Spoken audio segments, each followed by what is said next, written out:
Political analyst Brian Sobel joins us live tonight to talk a little bit more about this. And Brian, we thought this grand jury may be coming back next week, maybe even later. Your reaction to the timing?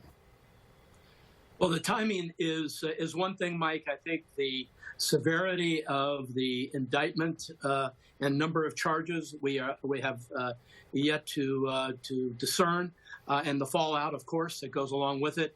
But it's a historic day in America. It's the first time criminal charges have ever been brought against a president. Yeah. And we're once again, with this particular president, charting new waters. You know, there are some Republican lawmakers out there tonight, Jordan, Scalise, calling this outrageous. But what do Trump's, one-time Republican allies do with this? How do they play this indictment as they possibly look for that Republican nomination in the race for the White House?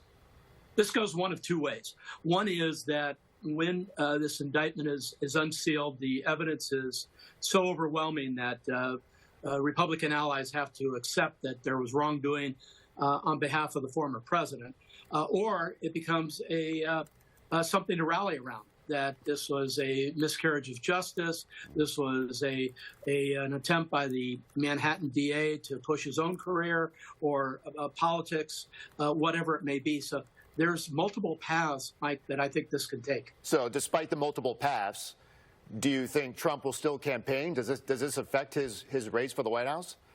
I think in the near future, we're going to be seeing a lot more of him. We'll see a statement probably later tonight that'll be distributed.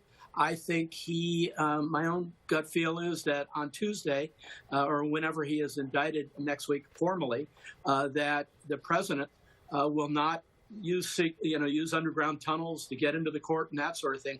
My own guess is, based on his ego and his own belief and his innocence, that he'll try to gain a lot of camera time, even through this through the booking process. Yeah, I was going to ask you about that because he does have Secret Service detail, right? So technically, he could be kind of shoved in the back door, go under down to a parking garage. But you think he's going to come to Manhattan, cameras out front, and walk right in?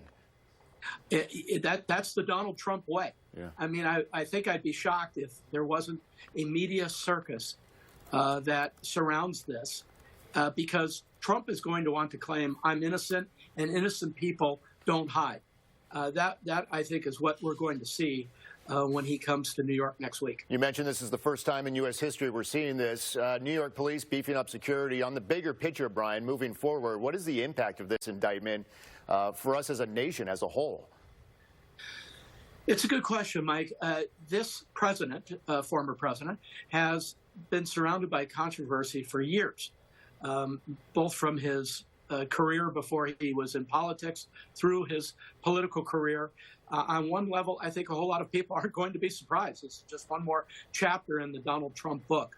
But in the context of the history of the United States, this is a big deal. It's never happened before. But I would caution everybody on that point by saying that there were other presidents who could have been indicted and maybe should have been indicted, but this is the first one that has been. Yeah, kind of let's play off of that a little bit here, and then I'll let you go, because prosecutors in years past never did bring charges when they looked at this case.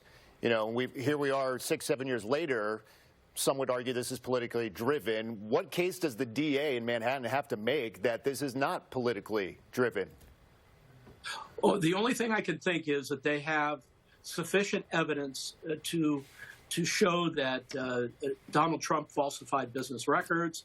He engaged in a cover-up and all of that. But if you were to ask a political expert, is this the hill you want to die on in terms of the politics? The answer would probably be no.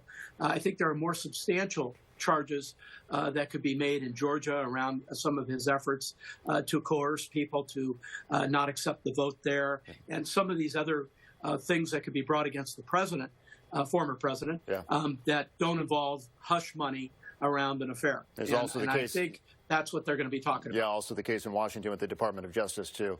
Brian Sobel, always appreciate your analysis and conversation. Thank you very much.